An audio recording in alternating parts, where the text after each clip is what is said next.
Sobre a seguinte situação. Como é que vocês conversam com alguém que está numa situação de responder um processo criminal? Como é que o delegado conversa a primeira vez com alguém que ele está sendo acusado?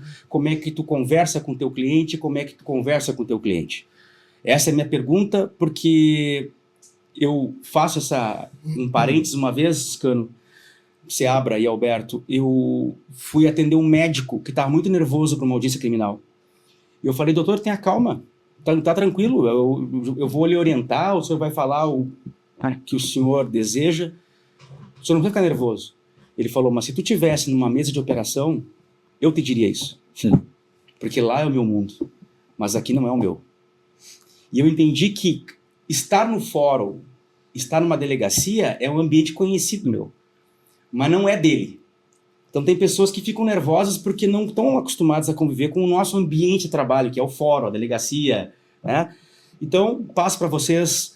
Alberto te apresenta e nos responde essa questão, depois o Seabra e depois o Felipe Stalbicano. Grande doutor Igor, Felipe, doutor Márcio, satisfação estar com vocês. Bom, sou Alberto, sou advogado criminalista em Canela, Gramado, Rio Grande do Sul, enfim. E respondendo a tua pergunta, o gancho que tu trouxe para mim é fantástico. De fato, para nós é muito natural estarmos numa delegacia, estarmos em um fórum, e eu sempre parto do princípio de que o cliente ele não tem essa vivência e que, tendo feito algo ou não, em algum nível ele vai se sentir injustiçado. Ou foi demais, ou não foi bem assim, ou foi de outra forma. Eu sempre ouço dizer que uma moeda ela tem dois lados e uma bordinha. Então, nada é tão simples quanto parece. É possível que a pessoa, mesmo sendo inocente, ao falar, ao se sentir dessa maneira, ela se equivoque em alguma coisa. Por outro lado, o que é a minha premissa, assim? A gente tem que ser colaborativo. Eu não vejo em nenhum cenário, o Dr. Felipe pode me confirmar, eu acredito, mas em que eu vou chegar numa postura de confronto, onde eu vou chegar agressivo numa delegacia, eu vou ter algum benefício. O processo ele vai se decidir, ele vai ser construído aos poucos. Então, a nossa primeira conversa, o nosso primeiro momento é de trazer o mínimo de previsibilidade para o cliente. Olha só, de fato é uma acusação criminal, você tem que prestar esclarecimento sim, a gente vai definir se tu vai ficar em silêncio, se tu vai falar. Boa. Talvez a gente fique em silêncio na delegacia, mas depois eu faça uma manifestação escrita para que não fique sem dizer algo, porque também me parece que é inerente do ser humano esperar explicações. Embora o silêncio seja um direito constitucional, que todos sabemos, me parece que é natural que a pessoa tenha algo a explicar. Perfeito. E o tempo nem sempre está a nosso favor. Às vezes um processo que vai demorar 2 ou 3, 4 anos, a pessoa vai ficar vivendo com essa angústia. Então, qual que é a primeira ideia? Trazer racionalidade. Olha, a acusação é tal. Dessa acusação pode ter tal, tal e tal desfecho. Uma possível pena para um cenário ruim é tal. Tá, agora a gente colocou em pratos limpos. Tu montou o cenário com ele ali. Esse é o cenário. Entendi. Então, vamos ficar em silêncio agora porque é muita informação? Tá, tudo bem. Mas, então me deixa escrever algo. Perfeito. Deixa eu escrever do jeito certo qual que é a nossa primeira perspectiva sobre o que está acontecendo para tentar impactar já na opinião do delegado ou do promotor. Perfeito. Enfim, tentar chegar num ponto onde sequer haja denúncia. Se a gente consegue essa primeira vitória, que nem sempre é possível, tá resolvido, acabou o problema da pessoa. Porque depois que vem uma denúncia, e aí talvez vocês concordem comigo, eu entendo que a gente já está largando atrás. Porque daí já tem investigação, eu já não fui bem, alguma coisa eu já não expliquei direito. Ah não, o promotor já se convenceu de que aquilo que a investigação mostrou não foi bom para mim. Certo. Então, quando chega no juiz, embora o juiz seja um terceiro neutro, se for pensar no aspecto teórico, eu entendo que ele é o terceiro filtro de validação que a minha acusação está passando. Entendi. E eu já perdi nos 2 primeiros. Então, como vai ser a minha postura nesse começo? Entendi. Então, eu acho que a conversa é muito nesse sentido. Tu falaste uma coisa muito importante, Alberto, e a gente tem muito estudante de direito que nos acompanha, e tu falaste algo muito interessante. A pessoa, quando ela está sendo acusada, aquilo ali na cabeça dela, doutor Cano, doutor Seabra, é um vespeiro. Ela não sabe o que vai acontecer. Eu vou ser chicoteado, vou me arrastar no asfalto, vou ser preso, o meu vizinho vai me acusar, o meu filho não vai me olhar na cara. Ela tem questões emocionais, práticas para lidar. E é normal do convívio de sociedade, em algum momento da tua vida, ter algum problema criminal. Sim. Tu pode bater alguém no trânsito e causar uma lesão, enfim. E faz parte dessa convivência em sociedade tu entender que isso é um processo natural. Alguém está te acusando de alguma coisa, não quer dizer que tu seja culpado. E o que tu está falando, Alberto, é sensacional no sentido de que tu traz a previsibilidade. Uma pessoa que muitas vezes é ignorante no direito, leiga no direito, ou até que saiba algo, tu deixa escancarado o cenário para que ela possa se comportar não mediante a sua imaginação, mas sim em cima de um cenário previsível. Excelente. E eu queria completar só E eu ia te perguntar isso aí, o que tu faz? Eu queria só completar com o que o Alberto falou muito bem, e tu completaste agora, mas eu me lembrei de alguns casos, por exemplo, que o doutor Felipe está aqui como delegado, e isso acontece muito. Qualquer um de nós podemos receber uma intimação para comparecer a uma delegacia. Qualquer um de nós para prestar depoimento. E a função de comparecer a uma delegacia é para prestar depoimento para esclarecimento.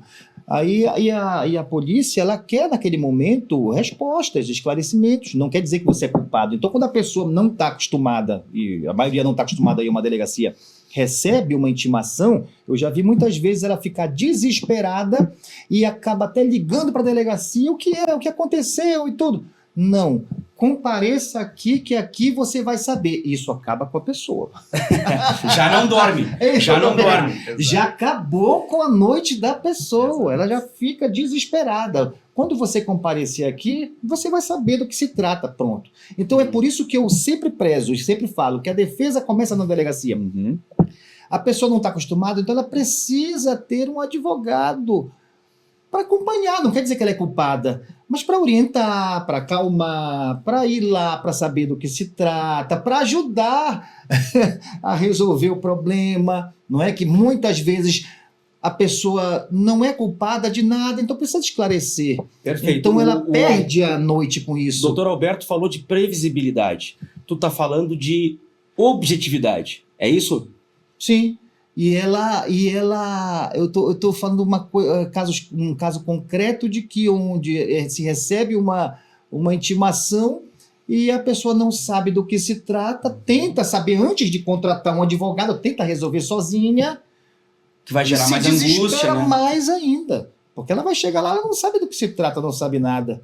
Ela não sabe se ela fala, se ela não fala, do que se trata, o que. Então, assim, é importante ter uma pessoa qualificada ao seu lado lá na hora, até para conversar com o delegado, para ver, para tirar dúvidas, para saber os documentos necessários para resolver aquele problema, não é? Então, por quê? Porque daquele momento onde ela ainda é inocente, ela pode virar alvo do que ela venha falar, até de forma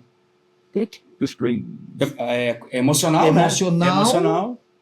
Falar bobagem e virar adentrar um processo ali, virar, no mínimo, uma testemunha, um acusado. Como é que as pessoas chegam para ti na delegacia? Desesperadas. Felipe, elas chegam nervosas? Como é que é?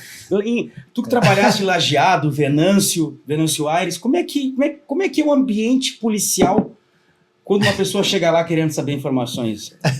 Essa preocupação das pessoas, ela existe, assim, essa ansiedade das pessoas, ela existe e ela é natural, né? Assim como tu contaste a história do médico, eu também me recordei de certa vez que eu fiz uma cirurgia e no momento da anestesia, o médico, eu comecei a questionar o anestesista sobre várias coisas e procedimentos e aí ele me segurou o braço e disse assim: tu nos contrataste, né? Então relaxa, que a gente sabe o que faz. Mas é aquela história, não é o meu campo de batalha normal. Tu já estavas agindo Né? no teu campo investigativo, Exato. né? Então ali não é não é por onde eu transito. E por óbvio, isso gera um pouco de ansiedade nas pessoas e de preocupação, porque eu não sei como aquilo vai se dar, né? Ambiente de delegacia Será uma de polícia. surpresa aquilo ali. O ambiente de delegacia de polícia, o ambiente judicial num fórum não é diferente, né? A pessoa não sabe o que vai se dar por ali. Nós mesmos, quando vamos para alguma audiência, no caso do advogado como advogado, nós vamos muito para ser ouvidos, né, como policiais. por mais que a gente isso nos seja comum, sempre gera uma apreensão, uma ansiedade. Por quê? Porque nunca se sabe qual será o desfecho daquele andamento, daquela audiência. Porque sempre existem meandros e circunstâncias que vão acontecendo ali, né?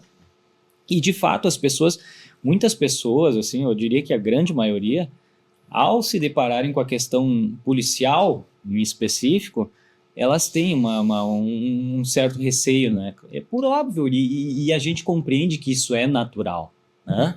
Com o tempo a gente consegue fazer um filtro em relação a isso, porque a gente percebe, sim, a pessoa ela não virá aqui naturalmente, ela vai ter um grau de apreensão, um grau de ansiedade natural daquilo, né?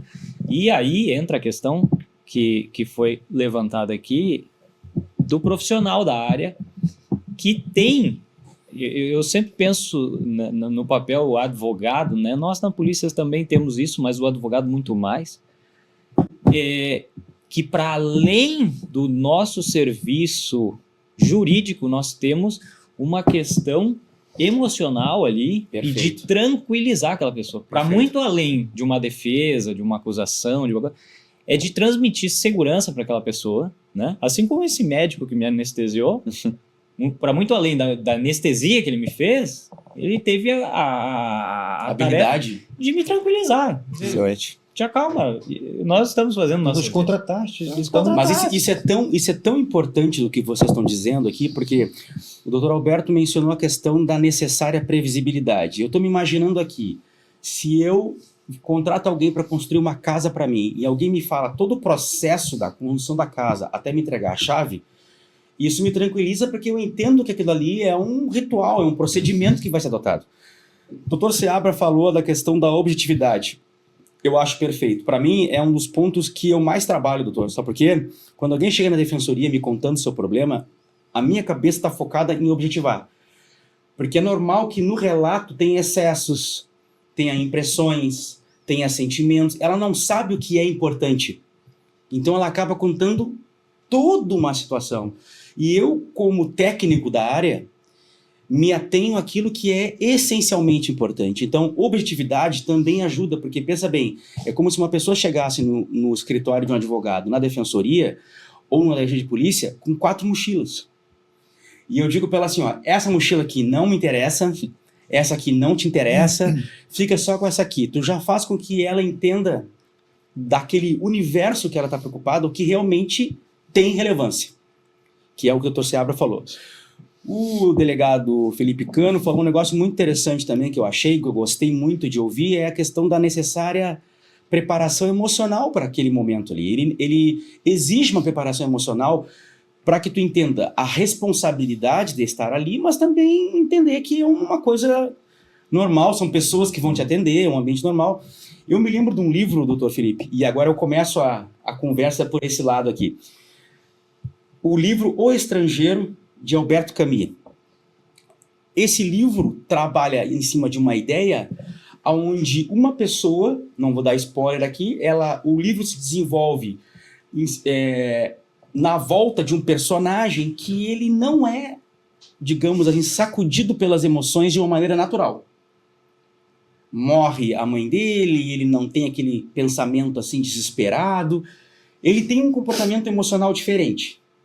Quando ele tem uma situação no livro que ele se defende e age supostamente em legítima defesa, e ele vai a julgamento por ter matado um árabe, a grande questão do livro é o quanto que ele é julgado pelo crime e o quanto que ele é julgado pela personalidade dele. Por quê? Porque no depoimento dele e nas interações que ele tem, ele demonstra frieza e uma calma que não é comum. Nós aqui estamos falando de um lado que é o comum, a pessoa chegar nervosa, vulnerável, né? E isso nos leva à figura romana do advogado, né? Do rábulo, aquele que ia contigo, né? O intermediário da tua causa para te representar para o julgador. Agora eu faço ao contrário contigo. E se a pessoa chega preparada demais calma demais. Uhum. Isso te preocupa? Isso gera algum tipo de problema? Isso leva a um pré-julgamento? E como tu te comporta quando uma pessoa chega muito preparada para aquele momento ali? Isso acaba de ponto contra ele? O delegado pensa assim, de repente, esse veio preparado. Esse tem alguma veio coisa. aí com um advogado preparadinho. Assim, não é. A gente não. Eu penso que nenhum de nós consegue dissociar o discurso da pessoa ali, naquele momento, né? Por óbvio, né? A mensagem, ela extrapola muito mais do que o que está sendo dito, né? E assim como foi dito ali no início, né? Na questão do sujeito que fica em silêncio. Daqui a pouco é natural que vai se criar uma interpretação em cima daquilo, por mais que nós saibamos que tem uma presunção de que aquilo ali não deve depor contra ele. Mas já gera algum pensamento. Exato. Né, E assim, o quanto é importante, no caso do acusado que se dispõe a falar, de explicar as situações do que ele acabou se envolvendo, porque assim, já aconteceu comigo diversas vezes, assim, não é algo raro. Durante o interrogatório, nós já ouvimos, digamos, num auto de prisão em flagrante, já se passou todos os depoimentos e o último é o interrogatório, de eu voltar atrás dizendo, não volto, eu vou permanecer com a ocorrência, vai ser investigado, vai ser instaurado inquérito, mas a autuação nesse momento eu vou deixar de fazer. Porque A prisão em flagrante ali. Exato, sim. por várias circunstâncias que aqui estão acontecendo, né? Até como tu disseste, Igor, a questão é que as pessoas que não são do meio jurídico, volta e meia, elas te trazem um monte de mochilas e um monte de histórias, né? E isso não é incomum em delegacia de polícia, principalmente em plantão policial, onde a gente trabalha com a imediatidade dos fatos, né? E que tu vai decidir uma prisão em flagrante, e aí o sujeito conta, não, mas ontem aconteceu tal coisa, semana passada aconteceu tal coisa. Eu disse, ok, eu compreendo, mas para que eu tome a decisão da lavratura de uma prisão em flagrante, de autuar alguém e encaminhar para um presídio nesse momento, eu preciso da imediatidade do flagrante. Eu não vou levar em conta o que ele fez na semana passada. Né? Nesse primeiro momento, não. Nesse primeiro momento, não. Mas então ele não vai responder. Não, ele vai responder. Isso não, nós estamos tratando de uma objetividade agora, aqui, nesse momento. Então, também se precisa esse filtro, né? E aí que eu coloco o quanto importante é que daqui a pouco essa pessoa possa vir a prestar esclarecimentos. Sim. Né? E demonstrar isso aí. E aí, como tu disseste antes ali, a gente sempre lidar com pessoas, né? Sim. E assim, como é bom para o nosso trabalho policial quando nós temos ali um profissional qualificado que tem condições de interagir com a gente, né? Certo. Porque a gente percebe assim, tem muita gente, muitos advogados, normalmente a gente percebe assim, pessoal mais jovem assim que está ingressando na vida criminal jurídica, né? Da atuação. Que tem uma ideia de que muita coisa se ganha no grito, no confronto, né? Uhum. E aquilo ali, e não é uma opinião isolada minha, ou policial, conversando com amigos que são juízes. É minha, inclusive. Eu, como advogado, colono com o teu pensamento também. Aquilo cria uma animosidade, ela cria uma barreira entre as pessoas, né? Porque eu estou tentando me impor, porque, né? E na verdade ali nós não estamos disputando autoridade, né? Por mais que algumas pessoas acreditem que sim, mas na verdade não é isso. Cada um tem uma função ali, né? Nós temos uma função que e como é bom e qualifica inclusive o nosso trabalho, um profissional que tenha essa percepção de dialogar ali com a autoridade, a audiência da mesma coisa, né?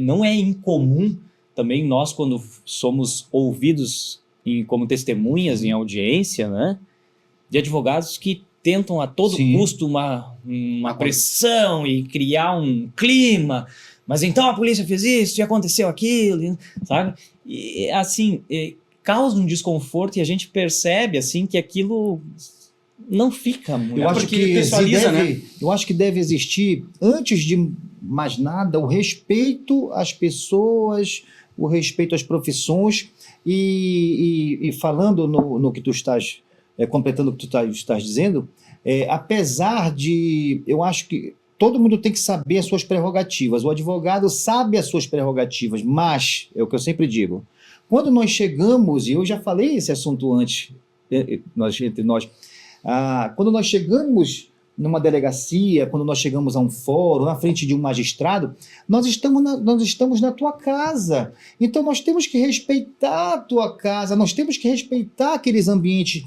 Tudo bem, diz lá que eu posso transitar em tudo quanto é canto, posso fazer e acontecer, entre aspas. Mas, claro que eu tenho que respeitar a autoridade policial. Eu tenho que ter uma cordialidade. Está te referindo àquelas Há uma situações da OAB ali, da Estatuto da Ordem. Onde o advogado, porque pegando esse gancho dele falar que tem advogado que chega querendo gritar, falar e acontecer. Não, eu sou completamente contra isso. É claro se tiver uma coisa muito evidente, mas isso são assim, poucas as vezes que acontece, né? Ao meu ver, o quanto isso demonstra insegurança.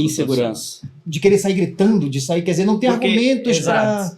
Né? E eu acho que é por aí, tem que chegar com respeito. Ao meu ver, existem dois tipos de atuação, uma na delegacia, uma no fórum. O da delegacia, justamente aquela de contribuir, como não existe o contraditório dentro do inquérito policial, mas o fato lá é contribuir, é ajudar, é tentar, naquele momento, às vezes se consegue resolver alguma coisa. Tudo bem que é juntar documentos e fazer alguns requerimentos. Mas da feita que passa para o fórum ação penal, aí já se vai para outra esfera. Então, assim, existem dois momentos de defesa. Eu acho isso ali é contribuição. Seabra, o que tu está falando agora é muito importante, tá? Eu faço esses realces para quem está nos ouvindo agora, que esteja começando na carreira. Acredito que a pessoa mais experiente já tenha isso, né? É como se nós vestíssemos roupas diferentes. Quando está na delegacia, além do respeito ao ambiente, né, que não é o teu local de trabalho como é para um policial que está ali, então tem que respeitar aquela casa, como tu mencionaste, ali exige é como se tu incorporasse ali um comportamento. Eu estou chegando na tua casa, exatamente. Então, mas